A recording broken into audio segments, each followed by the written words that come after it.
जय हिंद। स्वागत है एक बार फिर से आप सभी का exam Guruji by Arvind sir YouTube channel में। उत्तर प्रदेश पुलिस कांस्टेबल 60,244 पदों के लिए जो आपका री एग्ज़ाम होने वाला है, इसको ध्यान में रखते हुए मेंटल एप्टीट्यूड यानी मानसिक अभिरुचि की क्लासेज आपको डेली मिल रही हैं। इसके अलावा आपको बता दें कि इसके पहले जितनी भी क्लास हुई, अगर आपने नहीं देखा है तो ज़रूर देख लीजिएगा। चैनल की प्लेलिस्ट में जाइए, यूपी पुलिस कांस्टेबल री एग्ज़ाम मानसिक अभिरुचि के नाम से प्लेलिस्ट बनी हुई है। आप वहाँ से इसकी पहले की सभी क्लासेज को देख सकते हैं। आपको एक बार अवगत कराना चाहेंगे कि इसके पहले हमने मानसिक अभिरुचि यानी मेंटल एप्टीट्यूड के किन किन टॉपिक को अच्छे से कंप्लीट कर लिया है, जिसमें आपका पहला टॉपिक जो है वो है पब्लिक इंटरेस्ट यानी जनहित, कंप्लीट हो चुका है। दूसरा टॉपिक है आपका लॉ एंड ऑर्डर यानी कि कानून एवं शांति व्यवस्था, कंप्लीट हो चुका है। तीसरा टॉपिक है कम्युनल हार्मोनी यानी सांप्रदायिक सद्भाव, ये भी मैंने कंप्लीट कर दिया है। अपराध नियंत्रण क्राइम कंट्रोल, ये भी कंप्लीट हो चुका है। रूल ऑफ लॉ विधि का शासन, ये भी कंप्लीट हो चुका है। एबिलिटी ऑफ एडॉप्टेबिलिटी यानी अनुकूलन की क्षमता, ये भी कंप्लीट हो चुका है। प्रोफेशनल इंफॉर्मेशन बेसिक लेवल यानी व्यावसायिक सूचना बेसिक स्तर की, ये भी कंप्लीट हो चुका है। पुलिस सिस्टम यानी पुलिस प्रणाली, ये भी कंप्लीट हो चुका है। तो यहाँ पे हमने कुल मिलाकर के आपके 8 टॉपिक अच्छे से कंप्लीट कर लिया है। आज का अपना जो नवा टॉपिक है यह है समकालीन पुलिस मुद्दे एवं कानून व्यवस्था। ये आज की इस वीडियो में कंप्लीट किया जाएगा, यानी कि contemporary police issues and law and order, ये जो है आज की इस वीडियो में कंप्लीट किया जाएगा। तो चलिए शुरुआत करते हैं आज के इस इम्पॉर्टेंट टॉपिक को, समकालीन पुलिस मुद्दे एवं कानून व्यवस्था। ये एक ऐसा टॉपिक है जो आपके एग्ज़ाम में पूछा ही जाएगा, ये बात आप जानते ही हैं, क्योंकि अगर आप पिछले पेपर को देखोगे तो आपके हर एक पाली में इससे संबंधित सवाल पूछे ही गए थे। चलिए टाइम ना बर्बाद करते हुए शुरुआत करते हैं। पहले यहाँ पे कुछ इंपॉर्टेंट पॉइंट्स मैं आपको बताऊंगा, उसके बाद हम सवाल की तरफ बढ़ेंगे। पॉइंट्स को समझने की कोशिश कीजिएगा। समझिए, समय के साथ परिवर्तन प्रकृति का नियम है। कहा जाता है जो समय के साथ परिवर्तन नहीं करता वह समय से पिछड़ जाता है और उसकी योग्यता तथा क्षमता में ह्रास होने लगता है। ये वाकई में अगर कहा जाए तो यह आपके भी गाइस प्रति है। कहने का मतलब यह है कि अगर आप अभी समय को ध्यान ना दोगे, जैसे आप जानते ही हो कि पेपर आपका होने वाला है, पेपर आपका आपके सर पे है, अगर फिर भी आप अपने समय को ध्यान नहीं दे रहे हो तो भाई ये बात जो कही गई ना कि समय के साथ अगर कोई भी परिवर्तन नहीं करता है तो वो समय से पिछड़ जाता है, उसकी योग्यता और क्षमता जो है ह्रास होने लगती है। मतलब कुछ मतलब नहीं रह जाएगा कि आप योग्य हो या नहीं हो। इस वजह से समय को ध्यान में रखते हुए बेहतरीन तैयारी करना चाहिए।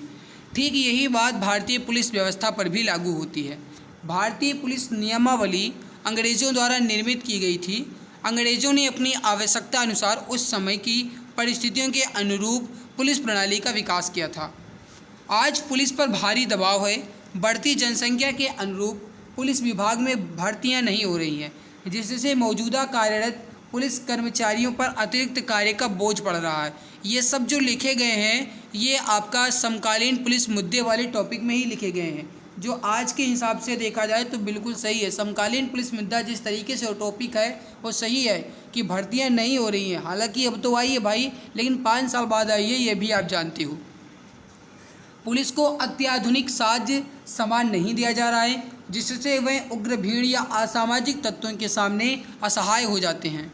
पुलिस जवानों को बढ़ती महंगाई के हिसाब से महंगाई भत्ता, आवास भत्ता, ड्रेस भत्ता इत्यादि नहीं मिल रहा है, जिससे वे आर्थिक तंगी में घूस लेने को मजबूर हैं। बात तो सही लिखी गई है। पुलिस जवानों को वेतन बहुत कम मिल रहा है, जिससे वह महंगाई में स्वयं को समायोजित नहीं कर पा रही। ठीक है। पुलिस के चरित्र पर अक्सर प्रश्न उठाया जाता है कि पुलिस असंवेदनशील तथा बर्बर है, परंतु ऐसा क्यों है, इस पर विचार किया जाना चाहिए। ये जो लिखे गए हैं ना, बहुत सही लिखा गया है। पुलिस जवानों की ड्यूटी का कोई निश्चित समय नहीं है, उन्हें 24 घंटे ड्यूटी में लगाए रखा जाता है।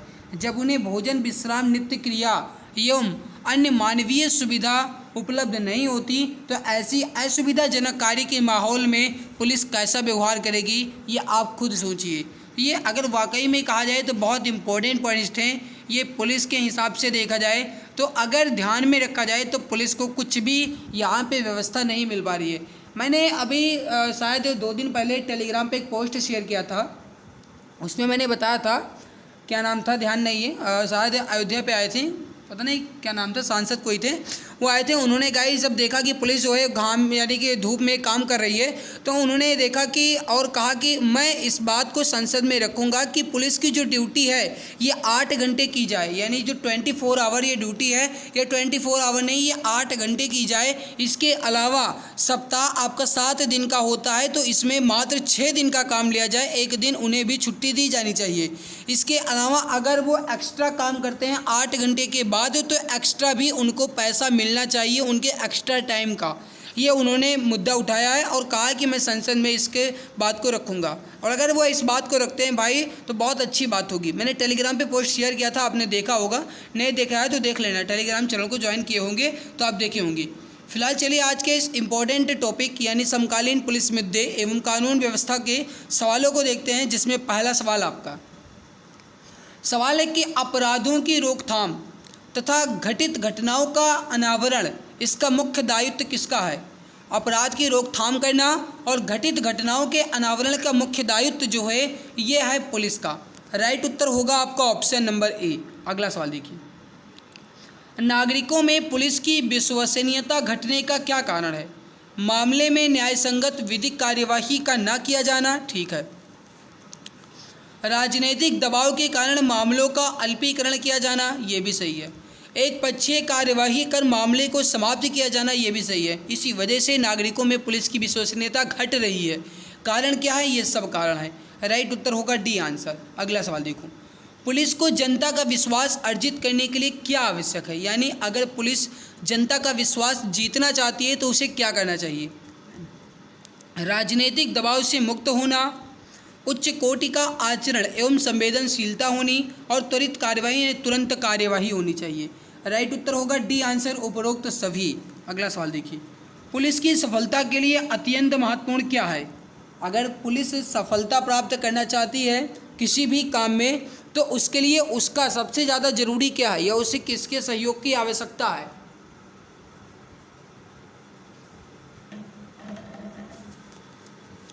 जन विश्वास, सहयोग। सही उत्तर हो जाएगा सी आंसर, जन विश्वास के साथ साथ जन सहयोग भी। राइट उत्तर होगा आपका ऑप्शन सी। अगला सवाल, जनता में पुलिस के प्रति आक्रोश का क्या कारण है? अकर्मण्यता, जन विश्वास में कमी, जन सहयोग में कमी।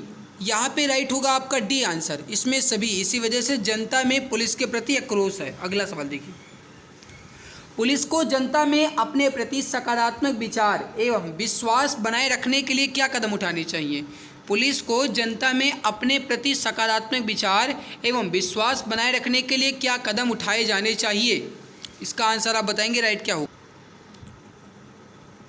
देखिए पहला ऑप्शन पढ़िए, शिकायतकर्ता एवं साक्षी को सुरक्षा, ठीक है।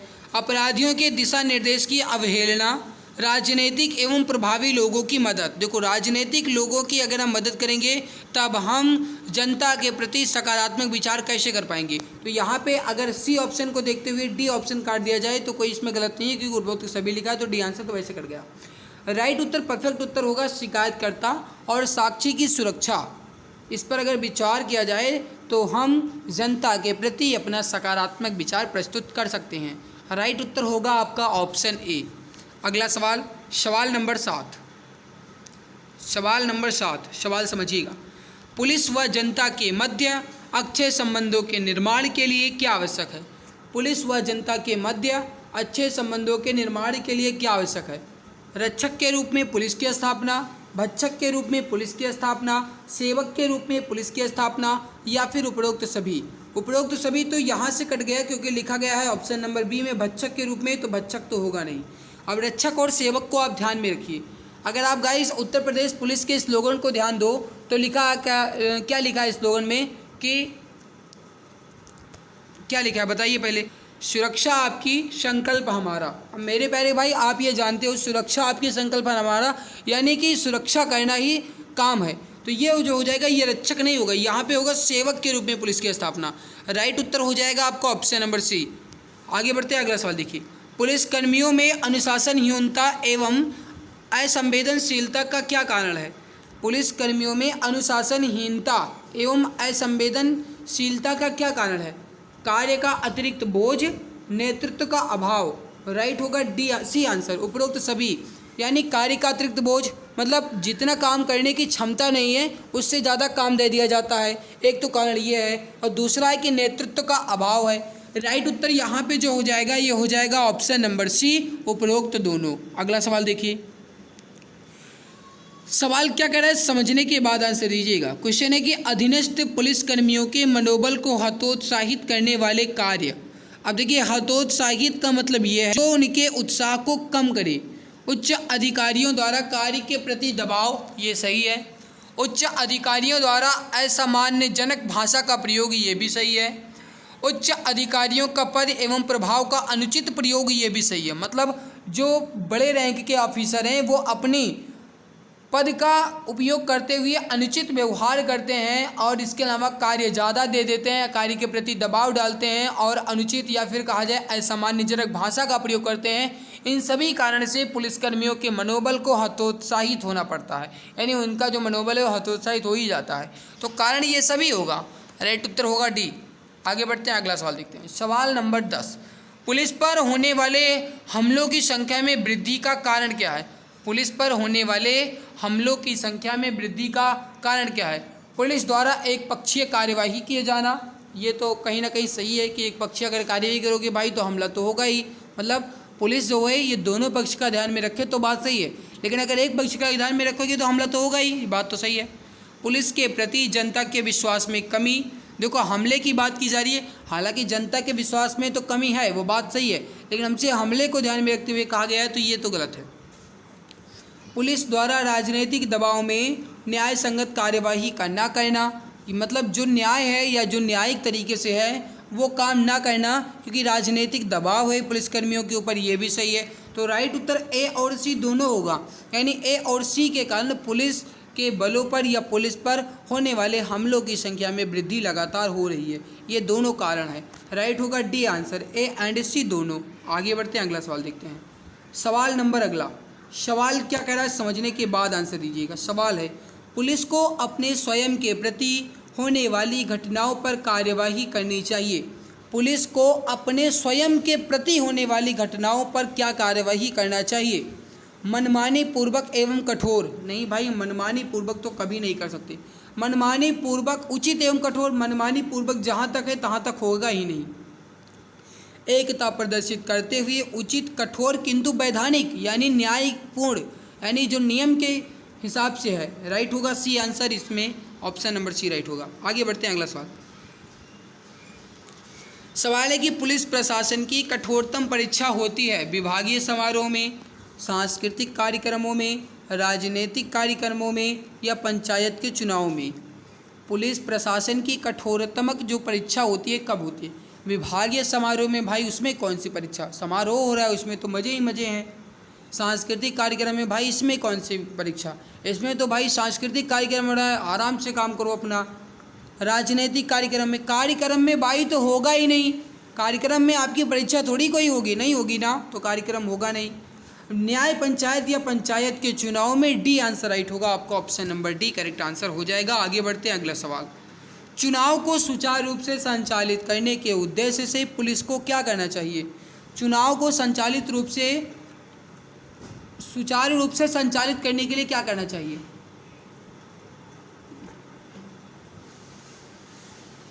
समझिएगा, संबंधित क्षेत्र की संवेदनशीलता को समझना, ठीक, जो वहाँ पे संबंधित क्षेत्र है, मतलब यह है कि जहाँ पे भी चुनाव हो रहा है उसकी संवेदनशीलता को हम जाने, ठीक है। संभावित अपराधों के प्रति सजग रहना, ये भी सही है। विपरीत कानून व्यवस्था की स्थिति उत्पन्न करने वाली घटनाओं के प्रति विशेष रूप से सजग रहना, ये भी सही है। तो मतलब राइट होगा डी आंसर कि इसमें से हम अगर सभी बातों का ध्यान रखें तो सुचारू रूप से चुनाव संचालित हो जाएगा। सही उत्तर हो जाएगा डी आंसर। अगला सवाल, अतिक्रमण एवं यातायात की समस्या के समाधान हेतु पुलिस के लिए क्या आवश्यक है? अतिक्रमण एवं यातायात की समस्या के समाधान हेतु पुलिस के लिए क्या आवश्यक है? अतिक्रमण के विरुद्ध ठोस कार्य योजना बनाकर प्रभावी कार्यवाही करना, प्रभावी कार्यवाही के लिए पुलिस बल को प्रशिक्षण व संसाधन उपलब्ध कराना, समय समय पर अभियान चलाकर कार्यवाही करना। राइट उत्तर होगा डी आंसर, इसमें से सभी। अगला सवाल देखिए, क्वेश्चन अगला, प्रभावी यातायात एवं अतिक्रमण के विरुद्ध अभियान चलाए जाने से पूर्व पुलिस को किसका सहयोग लेना चाहिए? प्रभावी यातायात एवं अतिक्रमण के विरुद्ध अभियान चलाए जाने से पहले पुलिस को किसका सहयोग लेना चाहिए? नगर निगम एवं स्थानीय जनप्रतिनिधियों का, प्रबुद्ध वर्ग एवं व्यापारिक संगठनों का, मीडिया एवं प्रशासनिक अधिकारियों का। सही उत्तर हो जाएगा आपका इन सभी का। आगे बढ़ते हैं, अगला सवाल। सवाल क्या कह रहा है, समझने के बाद आंसर देना। सोशल नेटवर्किंग साइटों पर विचार और सूचनाओं के आदान प्रदान का दुरुपयोग किया जा सकता है।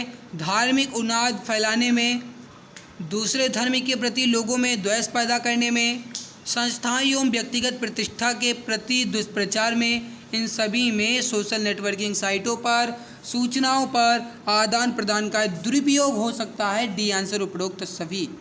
अगला सवाल देखिए, सोशल नेटवर्किंग प्लेटफॉर्म एवं ब्लॉग आदि साइटों पर संदेश के रुझान की मॉनिटरिंग करने तथा उसके प्रणेता का पता लगाने के लिए प्रदेश में क्या स्थापित किया गया है? सोशल नेटवर्किंग प्लेटफॉर्म या ब्लॉग आदि साइट पर संदेश के रुझान की मॉनिटरिंग करने और उसके प्रणेता का पता लगाने के लिए प्रदेश में सोशल मीडिया कमांड एवं रिसर्च सेंटर की स्थापना की गई है। राइट उत्तर हो जाएगा आपका option number A, social media command एवं research centre. Option A correct answer हो जाएगा। अगला सवाल कि जो व्यक्ति इंटरनेट सेवाओं के माध्यम से फेसबुक पर बनी प्रोफाइल या व्हाट्सएप आदि के द्वारा प्रचार प्रसार कर सांप्रदायिक तनाव फैलाता है, उसके विरुद्ध अभियोग पंजीकृत करके कार्यवाही की जा सकती है। सूचना तकनीकी अधिनियम के अंतर्गत, भारतीय दंड संहिता के अंतर्गत, राष्ट्रीय सुरक्षा कानून एवं गुंडा अधिनियम के अंतर्गत। राइट हो जाएगा इन सभी के अंतर्गत। डी आंसर राइट होगा। आगे बढ़ते हैं, अगला सवाल समझने की कोशिश कीजिएगा। सोशल मीडिया पर पाई जाने वाली आपत्तिजनक एवं भड़काऊ प्रतिक्रिया का खंडन पुलिस द्वारा किस प्रकार किया जा सकता है? सोशल मीडिया पर पाई जाने वाली आपत्तिजनक एवं भड़काऊ प्रतिक्रिया का खंडन पुलिस द्वारा किस प्रकार किया जा सकता है? सोशल मीडिया में सही एवं तथ्यपरक सूचना प्रसारित करके, सही है। समाचार पत्रों में सही एवं तथ्यपरक सूचना प्रसारित करके, सही है। इलेक्ट्रॉनिक मीडिया के माध्यम से सही एवं तथ्यपरक जानकारी प्रसारित करके, ये भी सही है। मतलब इन सभी के माध्यमों से जो सोशल मीडिया पर आपत्तिजनक या फिर कहा जाए भड़काऊ पोस्ट वायरल हो रही है, उसको हम रोक सकते हैं या उसका खंडन कर सकते हैं। सही उत्तर हो जाएगा आपका ऑप्शन नंबर डी, इन सभी माध्यमों से। आगे बढ़ते हैं, क्वेश्चन नंबर 20। सवाल क्या कह रहा है, समझने के बाद आंसर देना। पुलिस जवानों के मनोबल में गिरावट एवं अधिकारियों के प्रति असंतोष का क्या कारण है? असुविधाजनक माहौल में कार्य, अधिकारियों द्वारा अधिकाधिक ड्यूटी लेना, अधिकारियों द्वारा उन्हें अनुमन्य अवकाश न दिया जाना, या फिर इसमें सभी। राइट होगा सभी, क्योंकि इसमें से कोई भी उनके प्रति नहीं होता है। अगला सवाल देखिए, पुलिसकर्मी का कौन सा व्यवहार जनता को हानि पहुंचाता है? लोगों से गलत तरीके से पैसा ऐंठना या फिर कहा जाए घूस लेना, ठीक है। अपने लाभ हेतु किसी को दंडित करना, यानी खुद के लाभ के लिए किसी को प्रताड़ित करना, ये भी सही है। ड्यूटी के नाम पर समय बर्बाद करना, मतलब कहते हैं भाई हम ड्यूटी कर रहे हैं, ड्यूटी के समय बैठकर रील देखना, ये भी आपका हो जाएगा। मतलब कहीं ना कहीं उपरोक्त सभी। डी आंसर राइट होगा। अगला कि यदि किसी व्यक्ति की मृत्यु पुलिस कस्टडी में हो जाती है तो पुलिस थाना प्रबंधक सबसे पहले इसकी सूचना किसको देगा? अगर किसी व्यक्ति की मृत्यु पुलिस कस्टडी यानी पुलिस के अभिरक्षा में हो जाती है तो इसकी सूचना जो पुलिस के थाना प्रबंधक है ये सबसे पहले किसे देंगे? इसका आंसर आपको बताना है। देखो, सबसे पहले ये देंगे जो निकटतम मजिस्ट्रेट होंगे उनको। तो मतलब राइट उत्तर हो जाएगा आपका डी आंसर, निकटतम मजिस्ट्रेट को। पुलिस स्थापना बोर्ड का मुख्य कार्य क्या है? शिकायत करने के लिए या फिर आतंकित करने के लिए या फिर बिना वजह? भाई बिना वजह तो होगा नहीं, मतलब कहीं ना कहीं कोई ना कोई वजह रही होगी, इस वजह से पुलिस की स्थापना की गई। बात तो सही है, ठीक है। चयन, पदोन्नति तथा पुलिस अधिकारियों एवं अन्य कर्मचारियों के तबादले हेतु, बहुत सही। डी आंसर राइट हो जाएगा। पुलिस की स्थापना बोर्ड या फिर कहा जाए पुलिस की जो भर्ती बोर्ड है, पुलिस एवं प्रोन्नति भर्ती बोर्ड, इसकी स्थापना का कारण क्या है या फिर इसकी स्थापना का मुख्य कार्य क्या है? कार्य है चयन करना, पदोन्नति करना या पुलिस अधिकारी या फिर कहा जाए अन्य कर्मचारी के तबादले या फिर कहा जाए ट्रांसफ़र के लिए। आगे बढ़ते हैं, अगला सवाल आपके सामने, पुलिस कर्मियों में बढ़ते असंतोष का कारण क्या हो सकता है? पुलिस कर्मियों में बढ़ते असंतोष का कारण क्या हो सकता है? कम वेतन यानी वेतन कम मिलता है, बात तो सही है। 24 घंटे ड्यूटी, बात तो सही है। दूर दराज के क्षेत्रों में रहना और बुनियादी सुविधाओं से वंचित रहना, ये भी सही है। मतलब ये सभी कारण हैं जो पुलिस कर्मियों में बढ़ते असंतोष का कारण है। राइट उत्तर हो जाएगा आपका ऑप्शन नंबर डी। आगे बढ़ते हैं, पुलिस एवं जनता के बीच मधुर संबंधों की आवश्यकता है। क्यों? क्योंकि अपराधों की रोकथाम हो सके, सामाजिक समस्या का समाधान हो सके, शांति एवं कानून व्यवस्था ना बिगड़े। राइट उत्तर होगा ऑप्शन डी, इनमें से सभी। अगला सवाल क्वेश्चन नंबर 26, एक पुलिसकर्मी की क्या प्राथमिकता होनी चाहिए? जनता के सहयोग के लिए तत्पर रहना, अपना स्तर ऊंचा करना, सगे संबंधियों की सहायता या धन लाभ। राइट होगा जनता के सहयोग के लिए सदैव तत्पर रहना। सही उत्तर होगा ऑप्शन ए। अगला सवाल, पुलिस शिकायत प्राधिकरण का मुख्य कार्य क्या है? जनता शिकायतों के लिए या आरोपों की जांच के लिए? राइट उत्तर होगा सी आंसर, जनता की शिकायत और आरोप की जांच निष्पक्ष एवं बिना किसी भेदभाव और पक्षपात करने के लिए। राइट होगा ये आंसर, सी आंसर। अगला सवाल क्वेश्चन नंबर 28, सर्वोच्च न्यायालय द्वारा पुलिस व्यवस्था में गुणवत्ता और सुधार के लिए दिए गए दिशा निर्देशों में किस प्रकार या फिर किस पर गहरी चिंता जताई जाती है? पुलिस अधीक्षकों के अनावश्यक एवं बिना कारण स्थानांतरण पर, ठीक है। पुलिस बल की कार्यक्षमता पर, ठीक है। पुलिस अधिकारियों की नियुक्ति पर। राइट उत्तर होगा ऑप्शन नंबर ए, पुलिस अधीक्षक के अनावश्यक और बिना कारण स्थानांतरण। राइट होगा ए आंसर। अगला सवाल देखिए क्वेश्चन नंबर 29, पुलिस को अवांछित राजनीतिक हस्तक्षेप से सुरक्षा प्रदान करने के लिए राज्य सुरक्षा आयोग गठित करने का दिशा निर्देश जारी किया गया है, किसके द्वारा? सही उत्तर हो जाएगा यहाँ पे आपका सर्वोच्च न्यायालय द्वारा। ए आंसर आपका राइट उत्तर हो जाएगा। अगला सवाल, यूनाइटेड नेशंस के अनुसार प्रति 1 लाख की आबादी पर पुलिसकर्मियों की संख्या होनी चाहिए। मतलब ये है कि यूनाइटेड नेशन के अनुसार 1 लाख आबादी पर कितने पुलिसकर्मी होने चाहिए, बताओ। 1 लाख आबादी पर कितने पुलिसकर्मी होने चाहिए, बताओ। राइट उत्तर हो जाएगा, ये हो जाएगा 222 यानी कि 222। Option number B correct answer हो जाएगा 222। सो गाइस, यहाँ पे आपके समकालीन पुलिस मुद्दे और कानून व्यवस्था के टॉपिक अच्छे से कंप्लीट हो चुके हैं, जिसमें आपके पूरे 30 क्वेश्चंस दिए गए थे। मैंने पूरे 300 क्वेश्चंस को अच्छे से कंप्लीट कर लिया है। बाकी आज की हमारी मेहनत कैसे लगी कमेंट सेक्शन में कमेंट करके जरूर बताइएगा। अगर अच्छी लगी तो अपना फीडबैक जरूर शेयर कीजिएगा, और वैसे भी अगर अच्छी लगी तो आप लाइक तो करेंगे ही, ये मुझे पता ही है। बाकी मेरे प्यारे भाई, अगर चैनल पर पहली बार आए हो तो सब्सक्राइब कर लेना, ताकि आने वाली हर एक नई क्लास की नोटिफिकेशन आपको समय से मिला करें, क्योंकि आप जानते हो कि क्लास की कोई टाइम फिक्स नहीं है। इस वजह के चैनल को सब्सक्राइब करके बेल नोटिफिकेशन को सिलेक्ट ऑल पे क्लिक करके आप चैनल को सब्सक्राइब कर लीजिएगा, और उसके अलावा आपको नोटिफिकेशन भी मिलता रहेगा। PDF में टेलीग्राम पे दे दूंगा, ठीक है। तो आज की इस बेहतरीन लाजवाब क्लास में इतना ही। मिलते हैं इसके बाद एक और नई क्लास, तब तक के लिए खुश रहिए, मुस्कुराते रहिए। बाकी ये जो ई बुक है इसके बारे में आप जानते ही हैं, नहीं जानते हैं गाइज तो आप देख लीजिएगा दूसरी क्लास, क्योंकि अब मैं इसमें नहीं बताने वाला हूँ, क्योंकि मैंने लगभग हर एक क्लास में बता दिया है। तो आप इसको आप देख लीजिएगा, या फिर आप इस नंबर पर व्हाट्सएप करके इसके बारे में जानकारी ले लीजिएगा। 8948667652 इस पर व्हाट्सएप करके इसके बारे में जानकारी ले लीजिएगा, ठीक है। तो मिलते हैं इसके बाद एक और नई वीडियो में, तब तक के लिए जय हिंद जय भारत।